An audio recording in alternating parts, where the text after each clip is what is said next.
Hello and welcome to Releasing Your Inner Dragon, where story creators talk about story creation. If you have any suggestions or comments, please email them to releasingyourinnerdragon@gmail.com. Your hosts are Maxwell Alexander Drake, who, in addition to teaching creative writing around the world, is an award-winning novelist and former lead fiction writer for Sony's EverQuest Next. He's also written for other game properties like Shadowrun, written comic books, stage plays, musicals, sold movie scripts, and is currently producing an animated TV show that he's written and directed titled Gods. And Marie Mullaney, author of Songwheel Chronicles and YouTuber of the fantasy world-building channel Just in Time Worlds. We hope you enjoy this episode.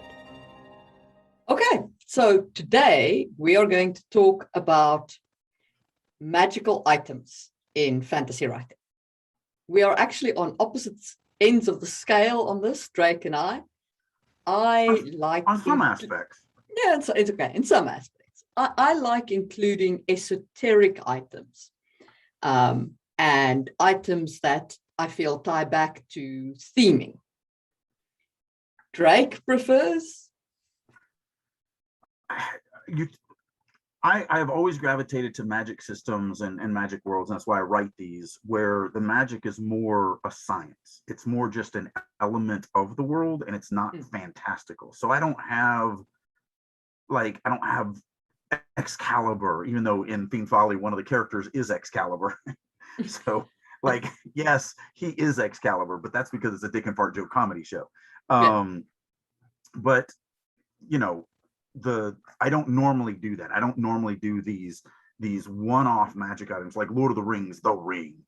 I don't do that. It's more that magic is a tool. It's a tool used in the world. It's a science. It's another form of reality. And so that's really where I draw my magic from and draw my magic items from. So it's hard to, if it's just a plow, it's really hard to tie a farmer's plow into the theme of your story because it's just this common item. And so I tend to, because my stories are all centered about the humanity, and I say humanity, not human, because obviously I'm writing other races and other different creatures and all this other stuff. But ultimately 100% of our audience is human. Yeah. Like I always say with the Genesis saga, the favorite character in that is Klain, the big lion dude. He's literally the fan favorite, but not one single lion dude has ever read that story. Everyone who's read the story is human, and so you have to put those humanizing elements in them to work your theme. So my thematic elements come from that. Yeah. But I do love somebody. Again, that's why we're not necessarily on opposite ends. Thematically or even theoretically, we're just on opposite ends more on how we use them. And it's also, we've kind of touched on this a little bit, or at least I think we have. So I feel like I need to talk here about my kind of approach to magic, because like you, I'm of the school of magical realism. Okay, so I like my magic being part of what the characters do every day. Yeah, so I've got and that's how I write as well, so that the magic is embedded in what they do, if it is that kind of magic. And if it's in the case of the novels that I'm writing at the moment, only the mages have got access to some of the magics, and so but it's part of their lives and they use it every day. But with magical items, I have a hatred born from D&D of generic magical items. I despise the +1 sword, because to me, it is a continuous symbol of the fact that D&D balanced their combat system with magical items, which inherently unbalances the economy of their world, and they just never address that. So it's one of the things. So I bitch a lot about in private, and we can talk about it on this show, obviously. But I bitch a lot about 5th edition. I'm not a fan. I'm not a fan of 5th edition, and mostly it's because to me, it's an exaggeration of literally the problem you just said there. So fifth edition to me, it feels like a video game. Everything is structured in these tree scales, and you pick this character type, which leads you to these couple of choices, which leads you to these couple of choices, and then you have your character. And so, like, that's in second edition started trying to get, that's where it kind of started with, was second edition, AD&D second edition. Yeah. And you had all the different handbooks that, and I've got every one of them, but the Ranger handbook and the Thief handbook and they started coming up with kits, and that's when they started, kind of doing that. And I felt like that was where it started to lose me, because of the fact that it's like, you're limited in a video game. I mean, when I was working for Sony, or like I'm working for a company now on a couple of projects, when you're working in video games, it's a different medium, and you do have those limitations that you have to deal with. Yeah. But in a role-playing game, the sky is the limit. Like, you should be able to do whatever. This will be the first time I've said this publicly, but for years I've actually been working on a role-playing system, and this big 20-novel fantasy saga that I'm writing with 3 other writers literally is the campaign world for this massive role-playing game. But the things that I pride myself most on the role-playing game is how 100% customizable the characters are. Like, you can literally, and it does take a little longer. That's the only negative to it. The combat system is really fast. The gameplay is really fast, all the beta testing we've been doing. But it does take about 4 hours to make a character. Luckily, for those role players out there that are like, oh my God, it all can be done offline. Like, the system is all designed that you can't really game the system in character creation. So as a DM, I can literally send the rule booklet to the player and say, look, over the next week, create your character, read everything, decide, because it's tons of different decisions and all this open-ended crap. And so for me, that's what I like. And so that's how it relates to this magic. I'll bring it back around. That's how it relates here. So, and I get what you're saying about like D&D, where the +1 sword and the everybody's got boots of speed or the gauntlet of giant strength. I mean, the girdle of giant strength, or whatever. So you've got all these different things. But going the exact opposite, the reason why I think I don't like the one-offs are because they are story destroying items. Like, there are these giant things that are so massively powerful and bring so much to the thing, that once you get them, and I get, like, especially for like a movie, because obviously I write movie scripts.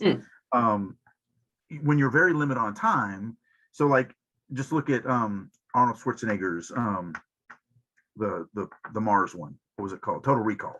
Total Recall. So in Total Recall, you, like, that's it. It's a movie. You got 90 minutes, 2 hours. You have to have some type of thing. So he puts his hand on the thing, air shoots into Mars, boom, we've got this ending. So you could call that thing that he put his hand on the magic item. And it terraforms Mars instantly. Yeah. But that works really well in those, but for a longer, more extended, drawn out novel process. But it doesn't have to be that, right? Because I mean, if we go to Harry Potter, which I know we're both fans of, right? Harry's magic cloak entered the book series in book 1. It was with him, and it was well written, right? Because you were aware that he had the magic cloak. He used it at appropriate times. Sometimes it was confiscated and he had to get it back. It was with him all the way into book 7, where it was then finally revealed that it's part of a set, and that set formed the basis of the concluding act. And yet it was not an overpowered item. Right. I guess it doesn't have to be, all the cosmic power of the universe. Right. No, but there's some interesting it's interesting you bring that up, because there's some interesting aspects to that. When it's brought up originally, you assume, and especially the way it's brought into the world, you assume that it's not unique. Like, there's other invisibility cloaks out there. They never say there is, but they also never say there isn't. And so it's that, oh, he just has this thing. And it's probably because it's kids in a school and you can get in so much trouble with it. And like, I mean, I grew up in a boarding school, so, I can relate to that whole thing, because I lived at the school that I went to, as starting in 4th grade. Like, oh my God, how much trouble could I have gotten into if I could have just thrown a cloak on myself and then gone anywhere in the school I wanted to go to? I don't know. It was really brilliant. You lose, but it was still used, even though it became a unique thing at the end. I feel like it was used more in the way I use magic, where it's just this thing that is being used to help. Because so like as an example, I don't have like these uber power swords that are unique and whatever, but I do have magic swords. But it's usually because I don't want to deal with mundane crap. So like my heroes, like in the Genesis saga, they have these they're called they don't really have a name because each one has its own individual name, but they were all made with this special kind of magical metal called Ratav. And they don't do a huge amount, but really what it does is they're almost unbreakable, and you don't have to sharpen them. But they're not like Vorpal blades or lightsabers that they can cut through stone or anything like that. They're still just a steel blade. If you hacked at a stone, by the way, my puppy is joining us today. So he was sleeping and now he's like, I'm awake and I want to play. From a story standpoint, it just means that I don't have to worry about these couple of characters because they're pretty rare. I think there's maybe 5 in the entire saga. But they don't have to. It's sort of like the in the Wheel of Time, the Heron Mark blades. So the Heron Mark blades like wasn't even anything. They had to be sharpened. They could break all this other stuff. The only thing they was a sign that the guy holding it was going to kill you. Like he was the master of the master of the master swordsman. And so that's really what the Heron Mark blade. So like when one fell into Rand's hands at the beginning, when he's just some punk kid and doesn't really know much, that's what caused him so much grief, because they're like, how does someone so young earn a Heron Mark blade? And so, that was the thing that it did. Yeah. So I tend to use it for stuff like that, where it's just like, I don't want to deal with having to describe them sharpening swords. I don't want to have to like break a sword and go get another one or whatever. So it's just this kind of way to cheat a little bit from a writing standpoint, so I don't have to do some mundane stuff that just and then most of the time they just ignore it. Like they just never talk about the blades wearing down after being pounded on other swords and other armor and all this other stuff. They just ignore it. They're just like whatever, and I didn't want to do that either. And so that's what I mean by that, and so I feel like the magic cloak kind of was that. It was I want something, especially in the when it's first introduced. It was but it is a unique item. It's an artifact level item. Eventually. Right. But I mean, sure. But I mean, it started out that way. It was just that from the reader's perspective, there was an illusion of it not being that important. This might be where we get on opposite sides. I don't think any writer is usually that smart. What most of us do is we go, oh, so this is what and it could be your way. It could be that Rowling was like, look at my brilliance, and I already know exactly how this is going to come into play 7 novels down the road. You could be right. She could be that smart. I'm probably wrong. Occam's razor says that more than likely she was like, wow, I want them to sneak through the school, and I don't want to deal with writing the whole running and hiding and all this boring crap. So, I'll give them an invisibility cloak. And and it probably was just that. And then later it's like, oh, wow, it could be used. Oh, look at this. And I've discovered. And then it just organically grew, just like because that's what it feels like. It feels like it organically goes to the story. And so I feel like if you knew that it was going to be this massive thing 7 books from now, you'd want to do some hints at that at the beginning. Like it would be very hard for me as a story creator to know that I have this massive, amazing thing and then not give you any breadcrumbs, because that's the brilliant, that's the thing that really makes you look like a brilliant writer. When you could take this invisibility cloak and then show in the 7th book that it's this huge thing, and go, yeah, but look at how smart I was. See that tiny little breadcrumb I put in the first book? You totally missed it because I'm that smart, but I did know. And since she didn't do that, I have a feeling that it was just a more organic process. And that's actually, that's a great kind of side rabbit to chase for just a second, because I think it really throws a lot of there's 2 things that I want to kind of chase a rabbit on real quick that I think throw a lot of new writers off. First of all, I can't tell you how many people come up to me and go, "Oh my God, you're an amazing writer. You're one of my favorite writers. You're so like how do you write so amazingly well?" And I just do the normal thank you so much, blah blah blah. But the reality is, in my mind, I'm going, I'm not a great writer. I'm a solid writer. I'm a decent writer. I'm an amazing editor. Like that's like it takes me 6, 7, 8, 10 drafts to get this stuff to the point where when you read it, you're like, oh my God, look at the brilliance. And that's why I have the statement that I say all the time. Brilliance isn't written, it's rewritten. You can put down some decent ideas. And that's, like I said, this is the biggest problem that I have with the self-publishing world. And it's not that the self-publishing world has bad writers, it's that they have this attitude of, I'm going to write it, my mom's going to read it and tell me it's great, and then I'm going to charge money for it. I'm just going to publish it. And that's not, no one writes brilliantly. And that's why they're, usually in that 2-star, 3-star range, where I'm in that 4.8, 4.9 star range out of 5.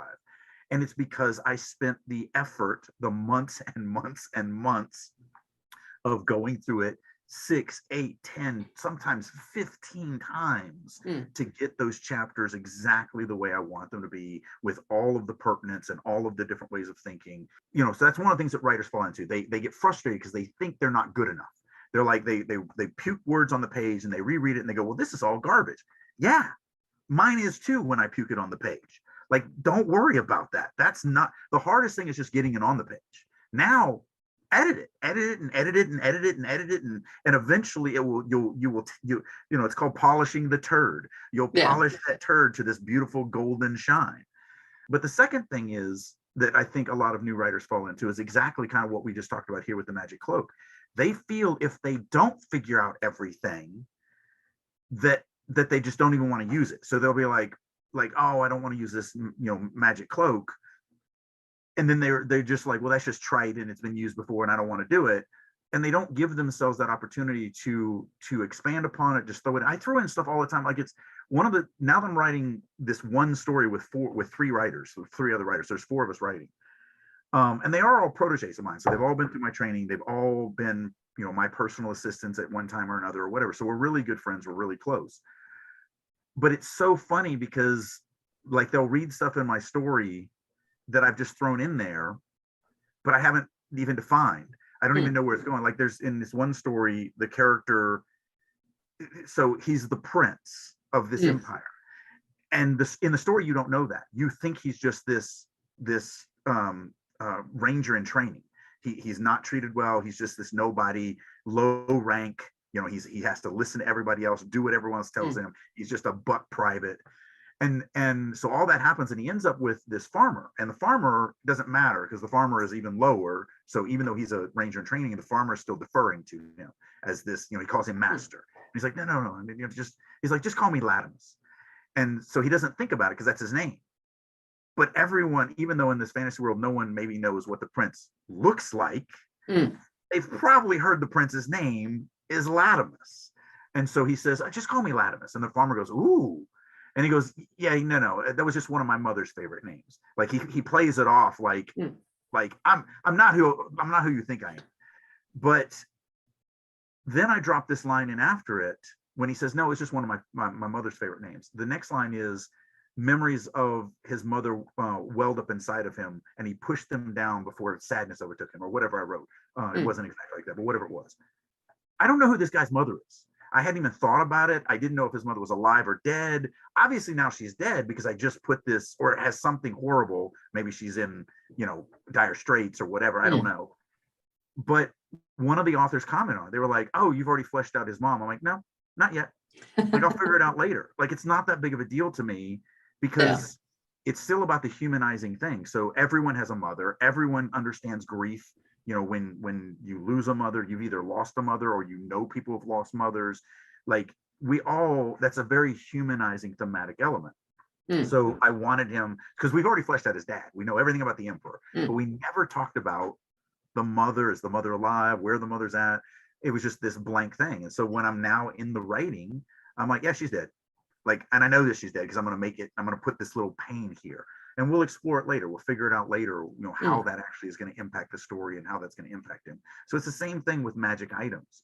Not only could you drop in something that's innocuous and then figure out an amazing way to use it, but another example that I use of this is, don't worry about, like, when you get to a certain scene and you don't have that plot device. So this is the example I always use. There's a story a novella that I wrote called The Path of Death. And in it, and I'm going to simplify everything. It's actually a novella from the Genesis saga as well. But basically, there's an angel dude and a demon dude. They're not angels or demons. It's just an easy way to explain it without having to get you into the world of the Genesis saga. So it's all from the POV from the angel dude. And he's got to go to this city that is controlled by this demon dude. This demon dude prowls the city, and he's the guardian and all this stuff. And he's got to go in there to steal this item. Which is funny because in the Genesis series, I do have an ultimate magic item thing, even though I'm kind of against it. But I needed it for the story. So there's a scene where he reaches for his sword to buckle it on, and he thinks to himself, if the demon dude gets close enough to me for me to use my sword, I'm already dead. And so he puts it down. So I've laid out, because what I'm building is that the angel dude is more agile, but the demon dude is faster and stronger. So, if he ever lets him get into that. And so then I go and I'm writing the story, and I write everything in stream of consciousness, and I let it happen, and I let every character do what I feel like they should want to do. And so because in my head, before I started writing this, I knew there was going to be this cool chase scene between two flying dudes as they're flying through this medieval city. And so I already knew that was going to be really exciting to write and read and all of that. So we get to the city, and I'm writing, and the angels, I've got the map of the city there, and I'm thinking about what the angel, how he's trying to maneuver to get away and save his life. And so the angel does this maneuver, but I'm also the demon dude. And so I'm looking at the map going, the demon's from here. Like, he knows. And if the demon just took this shortcut, and so I was writing, and I wrote the line that the demon, I don't remember exactly how I wrote it, but the demon basically slams into the angel dude, they slam against the wall, and then they slide down into the alley. And I literally picked my hands up off the keyboard, and I went, shit. Because I'm like, I've already set up, if this happens, he's dead. Yeah. He can't die. First of all, this is a flashback story that takes place 20 years before the novels, and he's in the novels. So it's like, I can't kill him.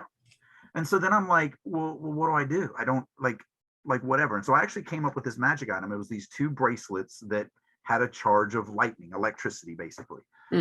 So it worked with the magic. It worked with the system. I hadn't dropped it in, but I didn't go back and rewrite. I just was like, oh yeah, he has these bracelets. So he slams it together, because the other thing is in this, the demon dude is also in the story, in the future. And one of his eyes, he's got this massive scar down his face, and one of his eyes is dead. But I never really fleshed out how that happened. I just described him that way because it's horrifying and terrifying. And so that's the way he's described in the novels. But now that I'm writing this novella, because in my mind, I was like, oh yeah, somewhere in the past, something happened and this happened.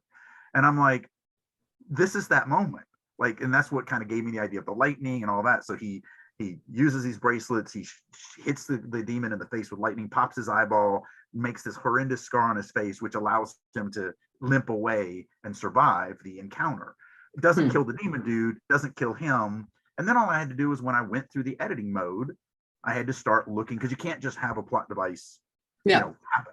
So I always say plot devices are like farming. You have to plant it, you have to tend it at least once. If you can tend it 2 or even 3 times, that's even better. And then you can reap it. So the reaping was him using it. So I just went back, and there was already a scene where he's arguing with his brother, and he slams a fist on a table. Oh, sorry, puppy. He slams his fist on the table. So I just added a little line about his bracelets jingling. And then there was another part where he was using his hands, and I just add a little line mentioning the bracelets.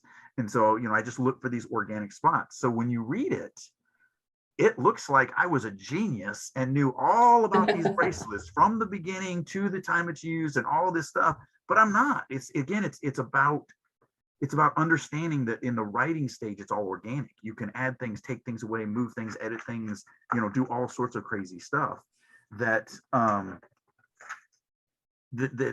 and I think that's where, and like I said, the reason I want to go down these two things is this is where new authors or new writers get locked into it. They're like, Well, I have to come up with everything up front before I start writing. No, you don't.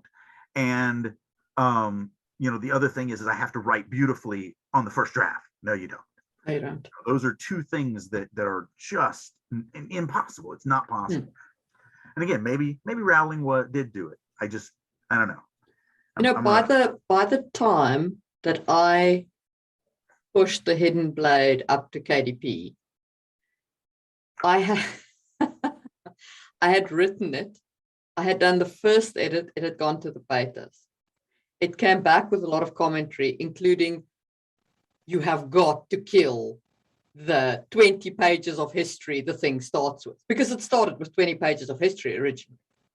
So after that, I edited it, I don't know, 6-7 times. Then I read it aloud to myself. Then it went to the ARC reviewers. So I can't anymore because I'm now deep in the ducal air. But by the time I was done with that thing, I freaking knew that book. I knew every word. Yep. So, it's funny because when I'm in an environment that doesn't know who I am and whatever, like I was at the doctor's this week.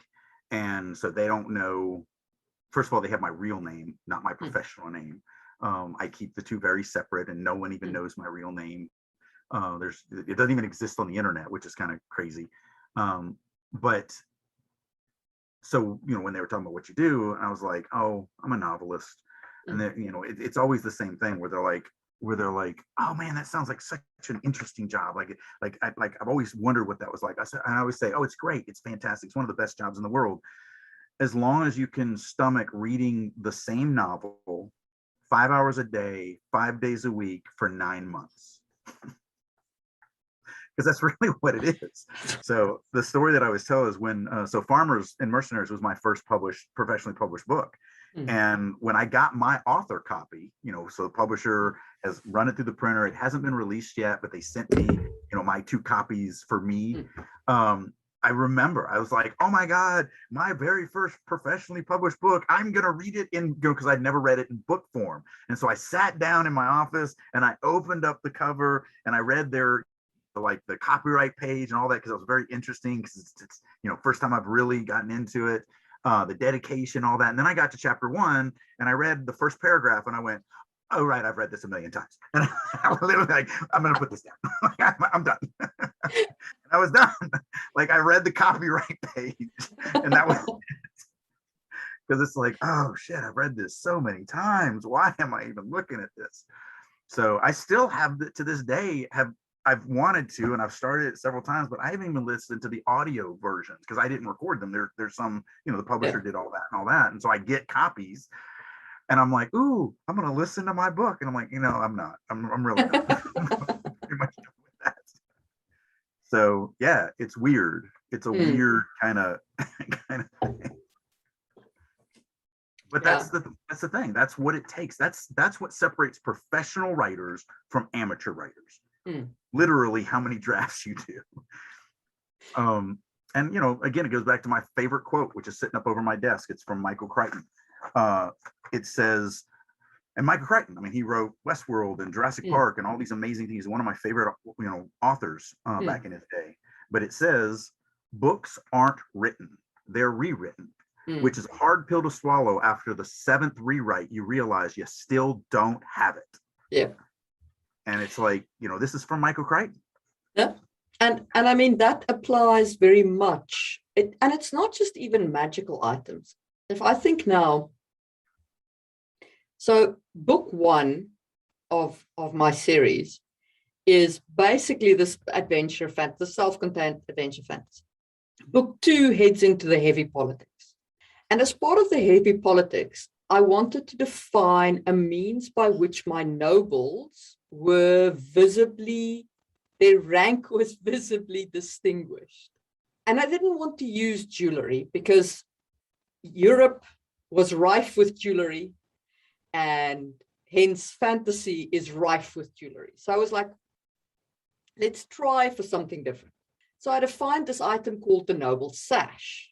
And it holds all the decoration of like what these guys are, their rank, their family, their relationship, their marriage status, everything. But in so doing, I then added a whole bunch of expressions to the world, which I then had to go back to the hidden blade and edit in things like behind the sash and, expressions that are important in the hidden blade, but aren't really relevant. But seeding them there makes the ducal heir feel that much more real, because you're like, oh, right, that's topically how these things relate. And the readers who only see the final version go, look at how smart this author was.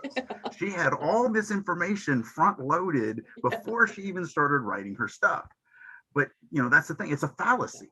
The crappy part is once it's published and it's out there and it's in stone, and then you come up with this thing. It's like, would love to stick this in that first book. And you got to kind of, and every one of us do it. It's just that omission of that reality. Like it isn't in book one because it didn't exist in book one, but it is in book two. And so, it's this is the worst example of it, but it's the dice hanging in the Millennial Falcon in the latest movie. Those freaking things never existed ever. And now he's like, oh no, they were always there. No, they weren't. Like, don't sit there and insult me. Like you missed it. You should have just left it, go. Yeah. So that's the worst example in my opinion. Or I mean, frankly, like if we're going back to pick on Harry Potter, because I feel like this is a Harry Potter magic items discussion. The time turner, the amount of problems that thing could solve, and it's used once so that Hermione can attend multiple classes. What? Like, what? Yep. Yeah, no. My stock portfolio would be a heck of a lot better if I had a time turner. We might not be doing a podcast. I might just be spending lots of money and just doing the little time turner. Yeah, no, for sure. I mean, that it was just, that item irritated me. And that brings me to an interesting point. Like sometimes you're sitting looking at an item going, okay, this was dumb. This item made zero sense. It's either a Deus Ex Machina item, and I hate Deus Ex Machina items as much as I hate Deus Ex Machina events. Right.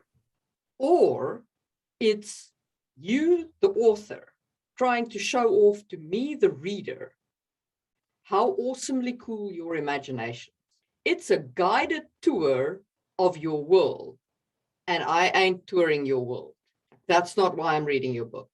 And that's when they lose sight, in my opinion, of the fact that stories are about the human elements, the humanity elements that the readers are going to walk away with, the thematic elements that I push so hard. That's when you lock into the blowing up the Death Star, the lightsabers, the moving things with your mind, and you don't think about the human struggles, the human part of it. That's where you get the difference between a good movie or a good story and a bad story. Because no one cares. No one cares about this. Well, I mean, this morning before we got on with this, I'm chatting with the German video game company that I'm working with, and the video game that I'm poking at with them, the main guy who's in charge of it really wants it to have this environmentalist, message. And I'm like, I'm all for that. Great, let's do that. But if you don't connect them to a story, if you don't connect them to the character, if you don't make them care about this, of why they're going through this, no one's going to care about just cleaning up some random fantasy planet, because that's what it is. And it's just this random video game planet. Like, nobody's going to care that it's dying and it has all these environmental issues and all that. You have to connect them to the character. And then what you have to do is you have to connect those environmental issues to the character. Yeah. And so once you do all this connection from a story standpoint, so it's the same thing with the magic and with items and with literally anything. It's all about that. When you lose sight as a story creator that what you're doing is telling humanizing stories, that's what it's about. Nothing else. Cool swords, cool, even, world destroying items or whatever, because we still haven't gotten into my pet peeve and like the one item that will get me in trouble bitching about, because I'm just going to step in it. But